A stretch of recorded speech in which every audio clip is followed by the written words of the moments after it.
in its own right has been in jeopardy in recent years and lived to see another day. And now this is a program that is top 20 standing in the state of New Jersey per the NJ.com weekly poll, which was released on Thursday. 5 of those teams in the top 20 are on the floor here today at the Armory in Jersey City for the 2016 Dan Finn Classic. And remember, they don't do these on the fly. You got to set that up months and months in advance. It says an awful lot for the caliber of this tournament that such high quality schools want to participate year in and year out. Lopez slices through the lane. He's hammered by Mitchell on his way to the hoop. And with 30.7 to play, a 2-shot foul coming for Lopez. Lopez tried to split defenders twice.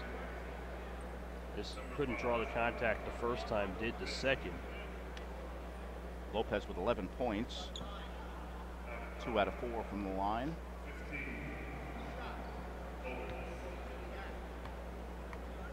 Ninth foul on Mater Dei. First foul shot finds its way in. Be sure to stick around after the game. We'll have the players of the game introductions. You could be seeing one of them right there on the foul line as he misses the second, and that could be the other one who grabbed the rebound. And Elijah Barnes,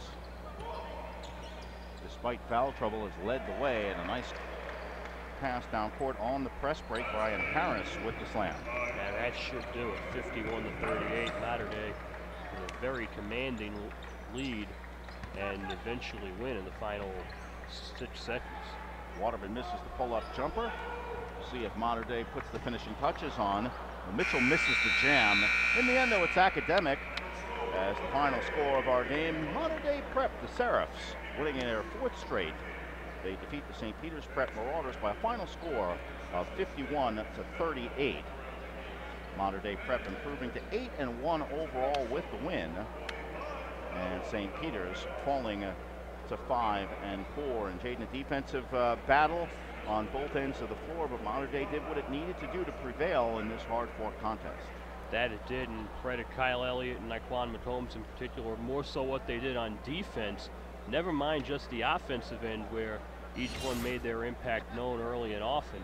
If we take a look at some of the action here in this game, McCombs finding Elijah Barnes for what could have been a big dunk, but instead was a foul drawn, and Elliott splitting the defenders for the layup in traffic there. And you saw 2 blocks in that sequence from Barnes, which also shows what an impact he had on both ends of the floor.